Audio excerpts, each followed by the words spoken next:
What's going on, guys? This is Riggs from Clashing FFS, bringing you the CWL Premier Week 6 League-wide recap.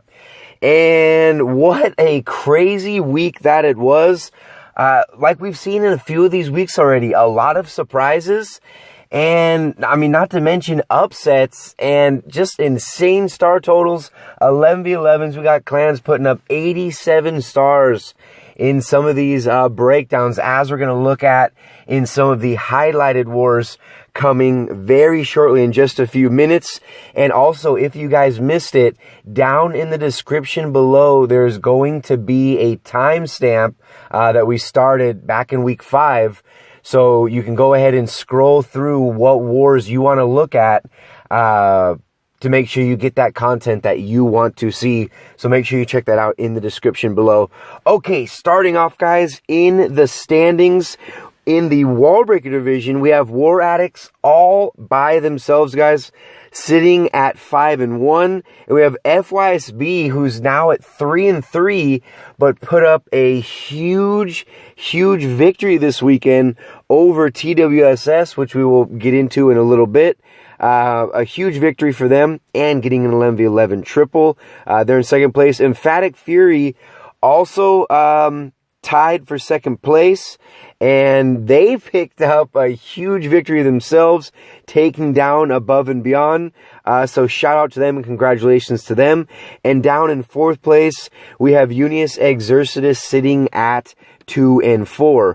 In the Balloon division, we have Bad Intentions and Dark Looter X both tied for first place. Both of these clans sitting at 4-2 right now. CoC Hog Wars has now dropped to 1-5 after taking a loss here in week 6. And we have Axeyousomethin sitting at 0-6 in fourth place, still looking for their first win on the season. Okay, some news, guys, in the Wizard division. On your screen right now, it says TWSS is at 3-3.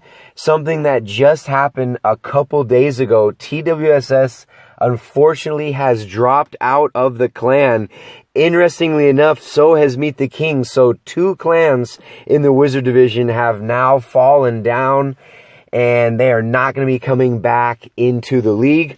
Meet the Kings is not being replaced. However, TWSS is replacing them. We have Power CoC, who has now gone from invite. I guess they've had some different roster issues and certain problems being the breakdown. So they are now coming down to Premier, and they're going to be absorbing not only TWSS's record, but also their schedule going forward. So just a disclaimer for everybody. Okay, so TWSS unfortunately has dropped out. They also, like I mentioned earlier, took a big loss to Fysb here in week 6, so they're now at 3-3.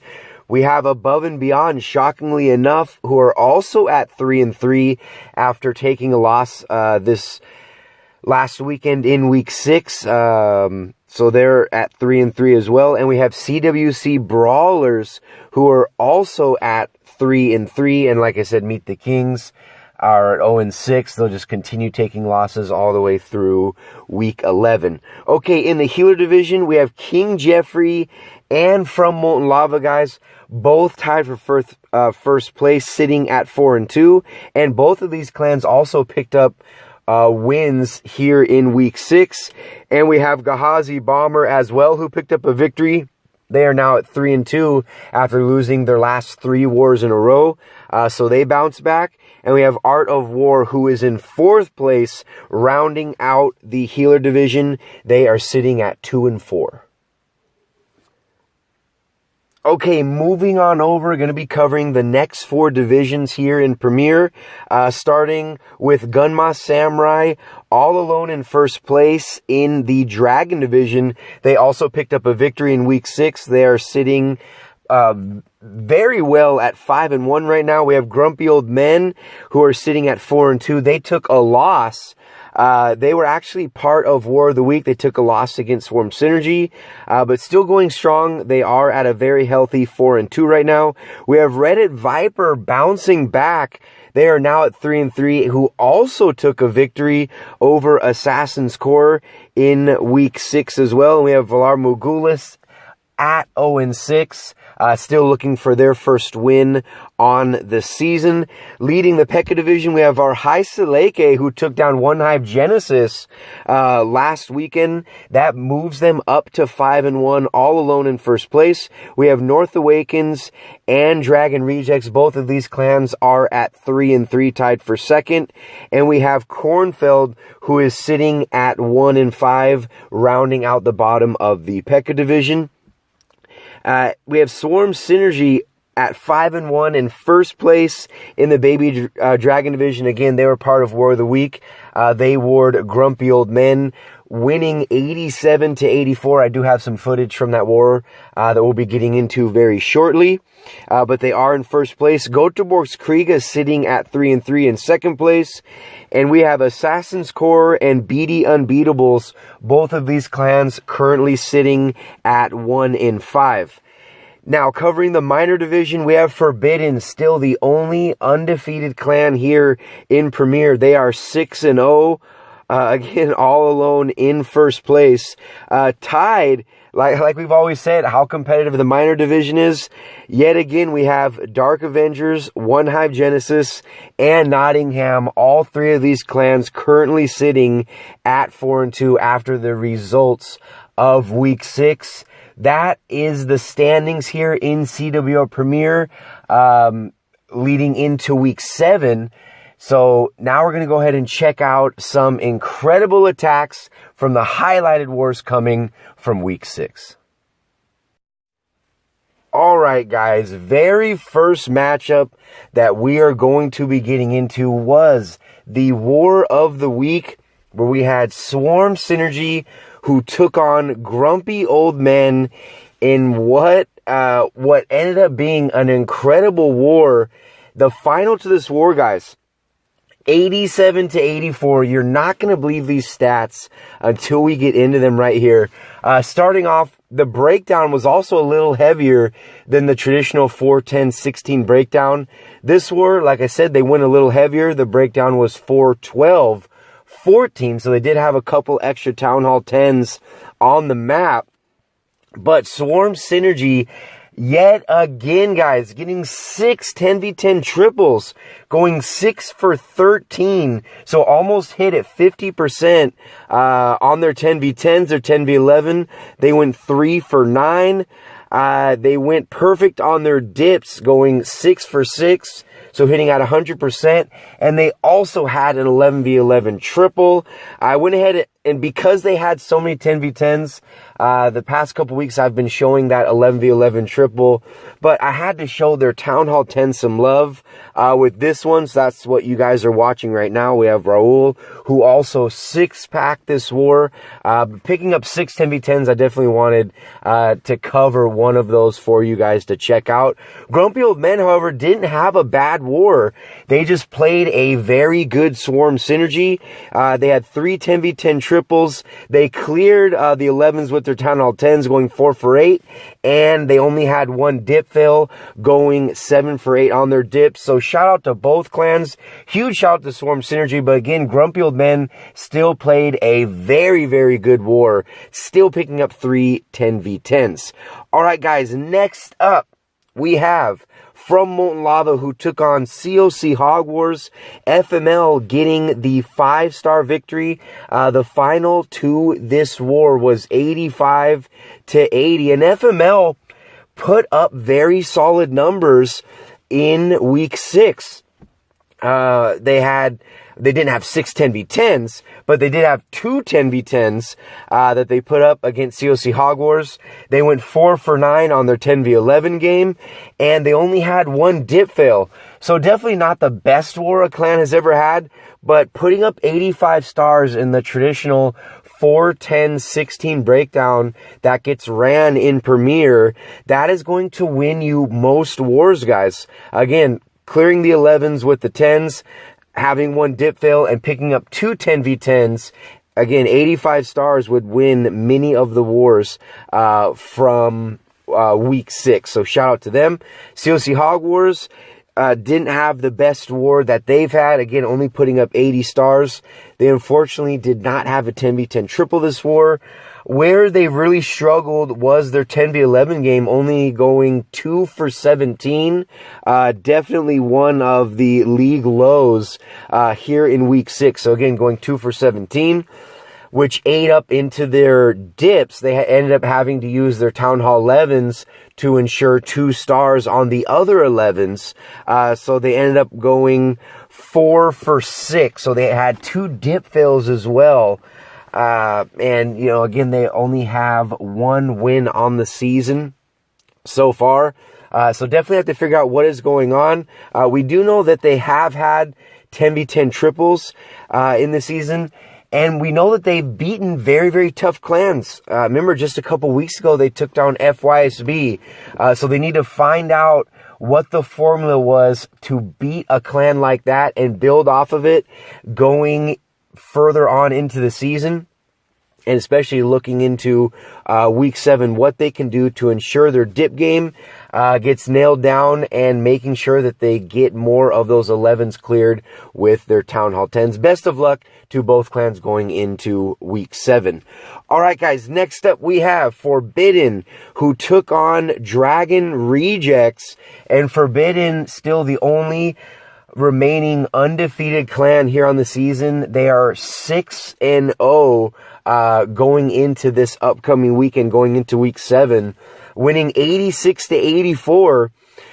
So, I mean, similar to Swarm Synergy, they had the second most 10v10 triples in the league back in week 6. They had 5 10v10s they managed to put up, and they also did very well on their hit-ups as well, clearing the 11s with their 10s.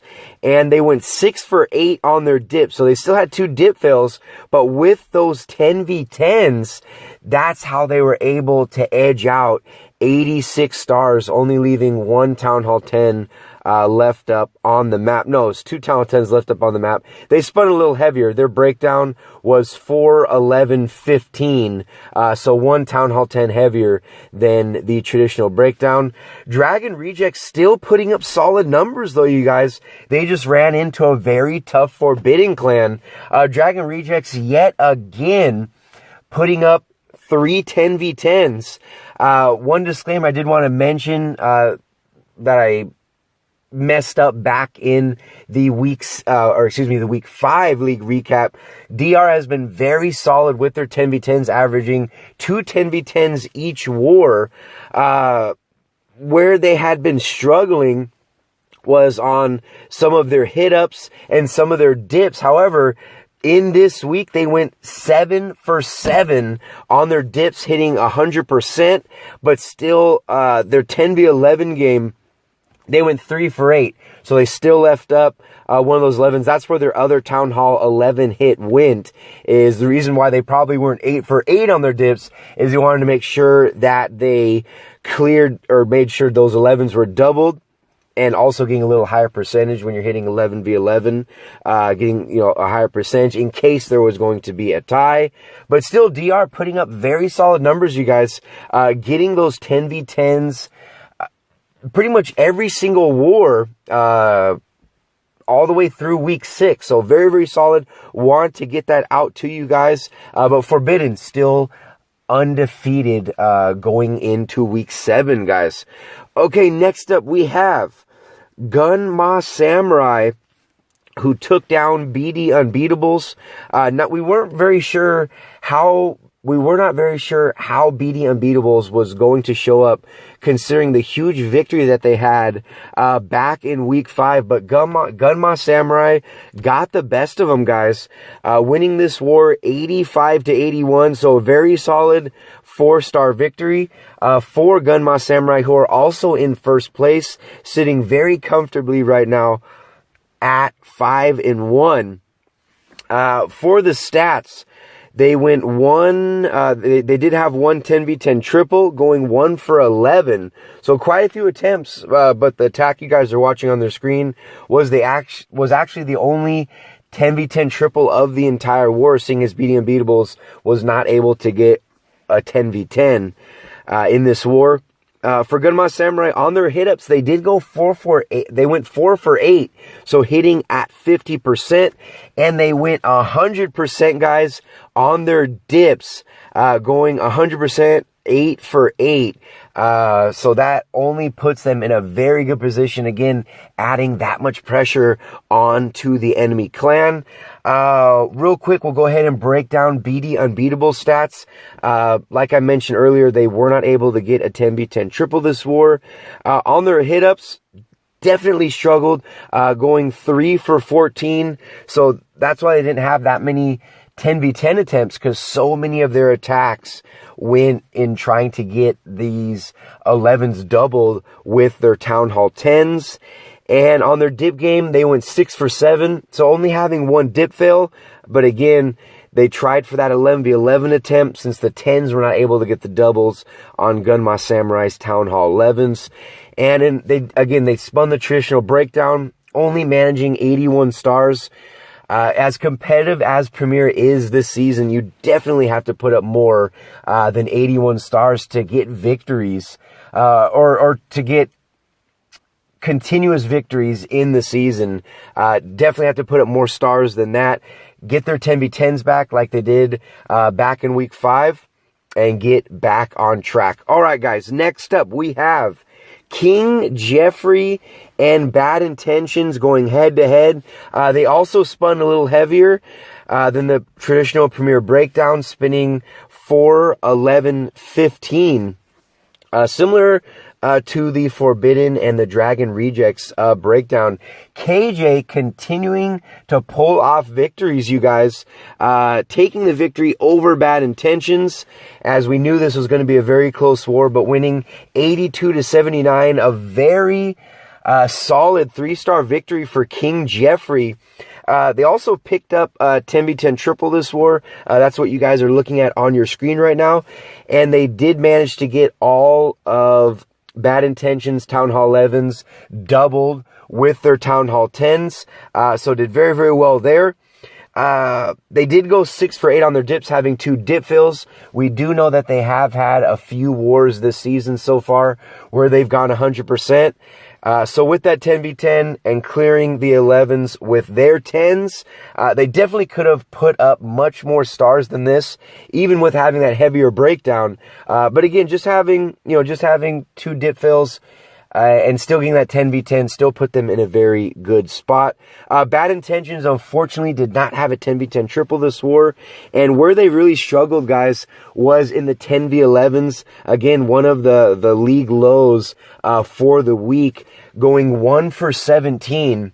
So not exactly sure what happened there. I'm not sure if they were, just had that really tough war. King Jeffrey's Town Hall 11s, just had some incredible base builds, but definitely have to improve that. And again, they went 6 for 7, having 1 dip fail. They did have tons of scouts, though. Both their Town Hall 9s had tons of scouts, and was a very, very good war. Best of luck to both of them going into week 7. Okay, next up, guys, we have a few more wars to get through. We have Emphatic Fury, who took on Above and Beyond. Emphatic Fury getting the victory, the final 86-86, winning on Total Destruction. A very, very close war, you guys. Obviously very, very close. They tied. But the stats were neck and neck throughout the entire war. 10v10s for Emphatic Fury, guys. Picking up 4 10v10s, here in, week 6, or back in week 6. Picking up 4 10v10s, absolutely huge. Huge shout out to Emphatic Fury. 10v11s, they were able to clear Above and Beyond's Town Hall 11s with their Town Hall 10s. So huge improvement from prior wars, going 4 for 9. And they went 100% on their dips, going 6 for 6. And just look at the numbers with all those 10v10s and spinning the traditional breakdown. They did have a few 11v11 attempts, but still they went 100%, going 6 for 6 there. Okay, Above and Beyond. Again, a very close war, you guys. A tie victory in Emphatic Fury's favor. But Above and Beyond still had a very, very impressive war. They had 3 10v10s this war as well. And they went 4 for 11. So Emphatic Fury did a little bit better on the 10v11s, or on their 10v11 game, but still were able to manage to clear. Just took a couple more attempts in order to do so. And even though they had one less 10v10, they went 7 for 7 on their dips. So again, just a very, very close war. And many people, or at least speaking for myself, Above and Beyond right now is sitting at 3-3. We definitely thought, I mean, they're still at 500. They're still in it. You know, they're still going to be in the playoff hunt. But sitting at 3-3, we did not think, many people did not think they would be where they're at right now. But I mean, this war could have gone either way. Huge shout to both clans. A very, very impressive war. Best of luck to both going into week 7. Okay, next up we have GaihaziBomber 2, who took on Axeyousomethin.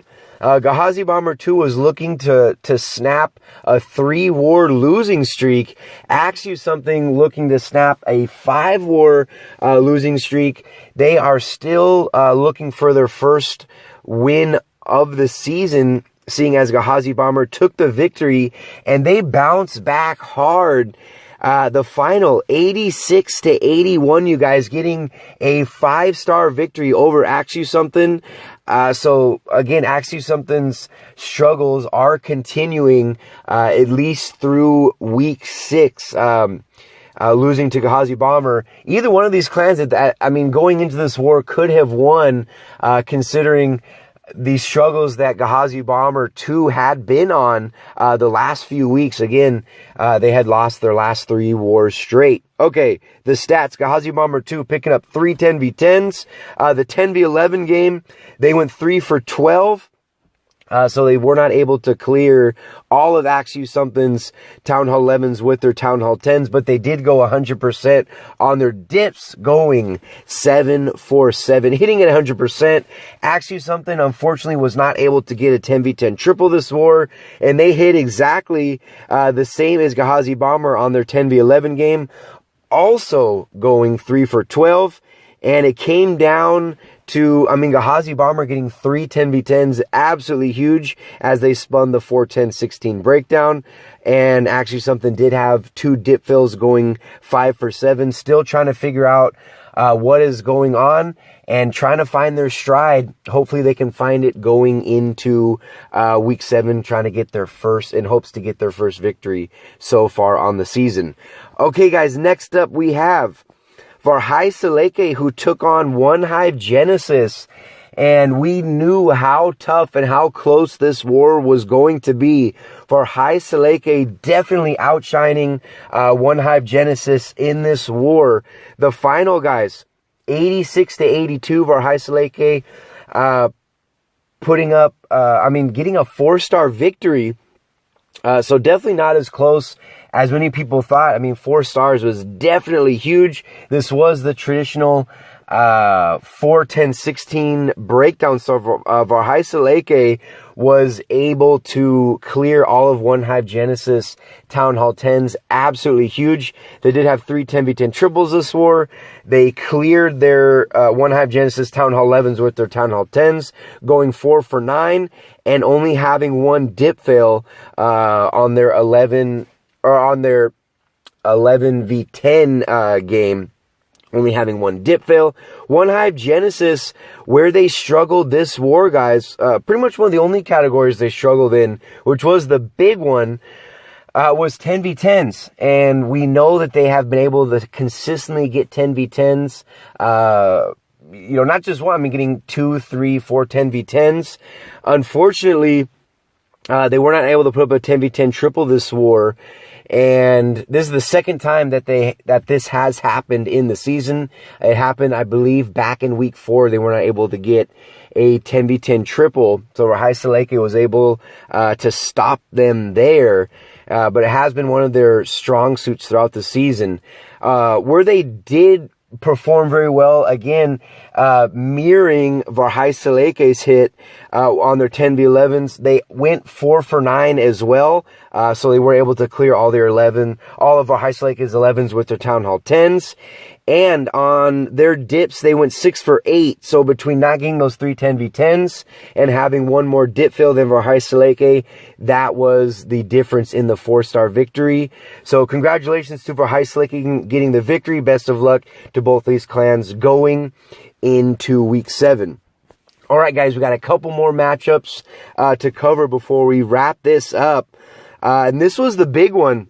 Like I mentioned in the standings, Fysb taking down TWSS and doing it with style, you guys, putting up 87 stars. TWSS managing to put up 82 stars, and this also was the traditional 4-10-16 breakdown.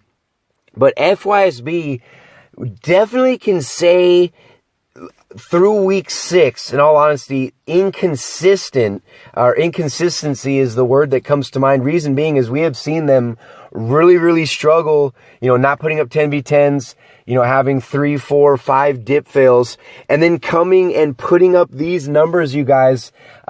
Only time will tell if this is the Fysb. This right here was the Fysb that we saw back in season 2, you guys. The Fysb everyone was looking for. 4 10v10s, guys. Absolutely huge. They also had an 11v11 triple this war. They cleared all of TWSS's Town Hall 11s with their Town Hall 10s, going 4 for 9. And hitting at 100% on their dips, going 6 for 6. Those stats right there, guys, are pretty much going to win you every single war in Premier. Putting up 87 stars, absolutely huge. Real quick, covering TWSS's stats. They did have a 10v10 triple this war, which they had been struggling throughout the season, but seems like they had been finding that. But they had 10v10 triple this war. They went 2 for 8 on their 10v11 game, so leaving up 2 11s and going 6 for 6 on their dip game, hitting at 100%. Unfortunately, like I mentioned in the start of the video, they have dropped out of Season 3 here in Premier, being replaced by Power CoC.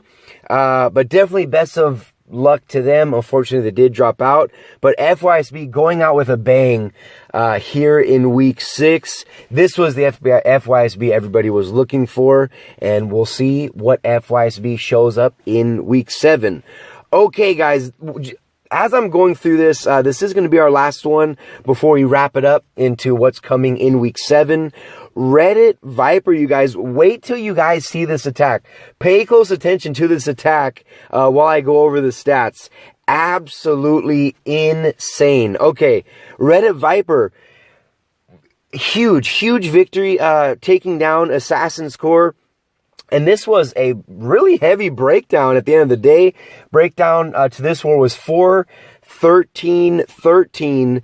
So they had 3 more 10v10 or 3 more Town Hall 10s on the map than the traditional Premier breakdown. But they had 4 10v10s, this being one of them.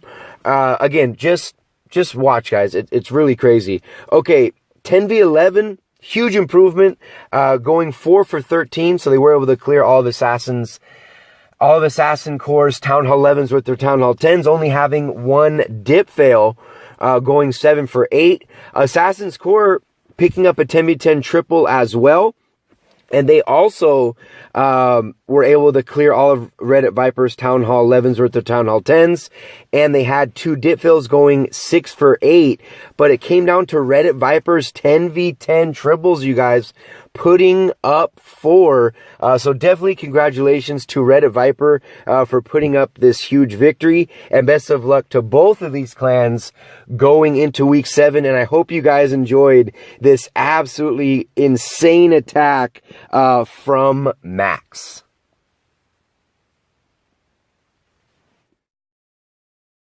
Alright guys, before we wrap up the video, as you guys know, we always take a little look at the wars that are going to be going down in the upcoming weekend, or this weekend for week 7. If you guys have not noticed already, all of these matchups are inter-division matchups, meaning all these clans warring each other are all coming from the same division. So depending on the outcomes of a lot of these wars, there could be a lot of flip-flopping going on. So definitely look forward to the recap to see how much these clans shift around as we're edging closer and closer into playoff pictures. So definitely pay close attention to that, you guys. There's going to be some very, very close matchups. Screenshot it if you'd like. I hope you guys enjoyed it. This was the Week 6 CWL Premier League recap. Hope you guys enjoyed the attacks featured. Best of luck to all clans that are going to be warring this weekend in Week 7. And of course, as the viewer, I hope you guys enjoyed the video. If you did, make sure you like, comment, and subscribe to the channel if you have not already. As always, this is Riggs from Clashing FFS, and I'll see you in the very next video.